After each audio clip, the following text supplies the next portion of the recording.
बिस्मिल्लाहिर्रहमानिर्रहीम, अस्सलाम वालेकुम। मैं हूं सलीम खालिक और अपने सोशल मीडिया चैनल्स के ज़रिए आपसे मुखातिब हूं। पीएसएल की बड़ी हाइप बनी हुई है, बड़े लोग डिस्कस कर रहे हैं। दो नई टीमों की आमद ने लीग में एक नई जान डाल दी है और अमूमन इतने पहले ऐसा ज़्यादा शायकीन में जोश व खरोश नहीं होता था इवेंट से, लेकिन अभी तो मार्च में वक्त बाकी है, लेकिन अभी से ही इतना ज़्यादा लोग इंटरेस्ट ले रहे हैं इवेंट के हवाले से। पीसीबी ने कुछ नई चीज़ें भी की हैं, जैसे कि एक है डायरेक्ट साइनिंग। तो डायरेक्ट साइनिंग में अब तक तीन फ्रेंचाइज हैं, उन्होंने प्लेयर साइन किए हैं। जैसे इस्लामाबाद यूनाइटेड ने कॉनवे को 6 करोड़ 30 लाख रुपए में साइन किया है। इसी तरह मोइन अली को 6 करोड़ 44 लाख रुपए में कराची किंग्स ने अपनी टीम में शामिल किया है। लेकिन सबसे बड़ी जो डायरेक्ट साइनिंग हुई है वो है स्टीव स्मिथ की। ऑस्ट्रेलिया के सुपरस्टार बहुत ज़बरदस्त परफॉर्म करते चले आए हैं, इन दिनों भी बड़ी अच्छी फॉर्म में हैं और बिग बैश में ज़बरदस्त उन्होंने बैटिंग का मुजाहरा किया।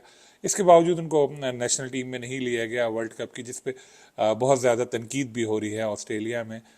लेकिन पाकिस्तान के लिए ये एक खुशकिस्मती है कि स्मिथ हमें इस साल इलेक्शन में नज़र आएंगे। 11th एडिशन पीएसएल का हो रहा है और अब तक कभी भी उन्होंने पीएसएल में हिस्सा नहीं लिया। डायरेक्ट साइनिंग के लिए पीसीबी ने शर्त भी यही बना रखी थी कि जी पिछले साल कोई ना खेला हो तो उसको साइन करें। तो स्मिथ के आने से यकीनी तौर पर इवेंट में इंटरेस्ट पड़ेगा। जैसे मैंने बताया, कॉनवे और मोइन की जो मुआवजा है वो तो फ्रेंचाइज ने जाहिर कर दिया, लेकिन स्मिथ का मुआवजा कहीं सामने नहीं आया। तो शायकीन में बड़ा इस पे भी एक इश्तियाक है जानने का कि यार कितने पैसे वो लेंगे, क्योंकि पीएसएल का इतना इंटरेस्ट बना होता है कि हर चीज़ में लोग इंटरेस्ट लेते हैं बहुत ज़्यादा। मतलब इनको शौक होता है कि पता चले क्या हो रहा है, इसमें क्या हो रहा है। खैर, तो मैं आपको बताता चलूँ कि जो स्मिथ का मुआवजा है $5 लाख से जायद है, यानी तकरीबन 14 करोड़ पाकिस्तानी रुपीस से भी ज़्यादा वो मुआवजा लेंगे। एक और फ्रेंचाइज भी उनको $5 लाख देने को तैयार थी, लेकिन स्मिथ ने सियालकोट के साथ उनके जो है मामलात तय हो गए। एक और बात आपको पता ही होगी कि जो पीएसएल के प्लेयर्स हैं, जो ऐसे अपने देसी बाबर आजम, शाहीन शाह अफरीदी, अबरार और शादाब, इनको इनकी फ्रेंचाइज जो रिटेन किया है 7-7 करोड़ रुपए उनको मिलेंगे। यानी स्मिथ बाबर आजम से भी डबल और से भी ज़्यादा बल्कि मुआवजा लेंगे। खैर चले, अच्छी बात है कि वो खेलने आ रहे हैं। तो पाकिस्तानी प्लेयर्स के भी जो मुआवजे हैं वो बढ़ गए इस वजह से, डायरेक्ट साइनिंग।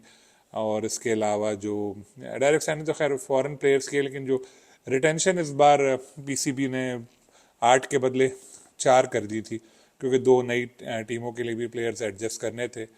इसका फ़ायदा प्लेयर्स को भी बहुत हुआ, क्योंकि उन्हें अपनी फ्रेंचाइज जो मौजूदा है उनके साथ बारगेनिंग करने का मौका मिल गया कि जी फलां हमें इतने पैसे दे रहा है तो आप हमें इतने पैसे दो, वरना हम फलां टीम में चले जाएंगे।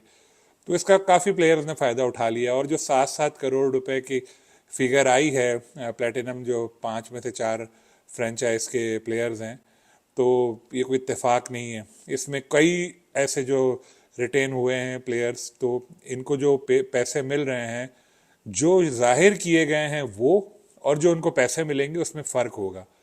तो फ्रेंचाइज से डायरेक्ट भी इनकी बातचीत हुई हुई है, कुछ जो सोर्सेज बता रहे हैं। तो प्लेयर्स तो इन खूब फ़ायदे में है। अभी तो जब ऑक्शन होने वाला है, ऑक्शन में तो और उनके वारे न्यारे होंगे और आपको पता चल ही गया होगा जो रिटेन किया गया है तो किस प्लेयर को कितने पैसे मिलेंगे। मैं तफसीलात भी आपको बता देता हूँ इस हवाले से। एक चीज़ है कि मुल्तान सुल्तान ने पुराने स्क्वाड से किसी को भी रिटेन नहीं किया, चाहे वो कैप्टन मोहम्मद रिजवान भी हों, और नीलामी 9 फरवरी को हो रही है मुल्तान सुल्तान की, उसके बाद ही उनका स्क्वाड तश्कील पाएगा। तो अभी जो सियालकोट स्टैलियंस और हैदराबाद हैं 7 फरवरी तक रिटेंशंस का ऐलान करेंगे। जो भी प्लेयर्स बाकी बचे हैं उनमें से उनको इजाज़त है लेने की। तो जो तारीख का पहला प्लेयर्स ऑक्शन हो रहा है वो 11 फरवरी को हो रहा है। तो इस्लामाबाद यूनाइटेड ने कप्तान शादाब खान को 7 करोड़ रुपए में रिटेन किया है और आंद्रेस गोस को 1 करोड़ 40 लाख रुपए में रखा है। गोल्ड में सलमान इरशाद आए हैं 1 करोड़ 20 लाख में। कराची किंग ने हसन अली को प्लेटिनम में 4 करोड़ 76 लाख में रखा है। अब्बास अफरीदी को 3 करोड़ 8 लाख, खुशदिल शाह को 3 करोड़ 36 लाख और साद बेग को 60 लाख रुपए में रिटेन किया गया।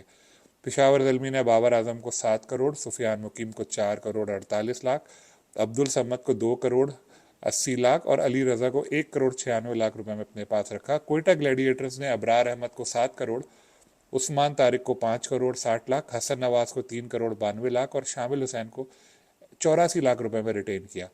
लाहौर कलंदर ने शाहीन आफरीदी को 7 करोड़, अब्दुल्ला शफीक को 2 करोड़ 20 लाख, सिकंदर रजा को 2 करोड़ 80 लाख और मोहम्मद नईम को 70 लाख रुपए में रिटेन किया।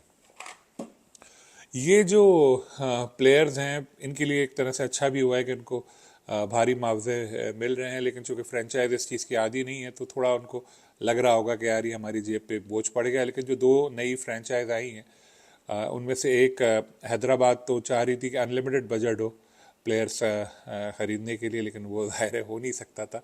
ऑक्शन में भी बड़ा मज़ा आने वाला है, कई प्लेयर्स के वारे न्यारे हो रहे हैं। जैसे लाहौर कलंदर के जो 2 देरीना प्लेयर्स थे हारिस रऊफ़ और फ़खर जमान, उनको रिलीज़ करना पड़ा उनको। इसी तरह पेशावर ज़ल्मी के लिए बड़ी टफ़ चॉइस थी कि या तो बाबर आजम को रखें या साइम अयूब को, तो उन्होंने बाबर आजम को लिया, जो कि दुरुस्त फैसला है। बाबर इस वक्त पाकिस्तान क्रिकेट के जो स्टिल इस फॉर्म में भी वो सबसे बड़ी ब्रांड है पाकिस्तान क्रिकेट की, और उनको लोग बहुत पसंद करते हैं। जब वो खेलने आते हैं तो आप देखते हैं स्टेडियम में कितना जोशो खरोश होता है और एक अलग ही माहौल बन जाता है जब बाबर आजम खेल रहे होते हैं। तो ज़ल्मी का फैसला बिल्कुल दुरुस्त लगता है और ज़ाहिर शाहीन आफरीदी कैप्टन है तो कलंदर ने भी दुरुस्त फैसला किया।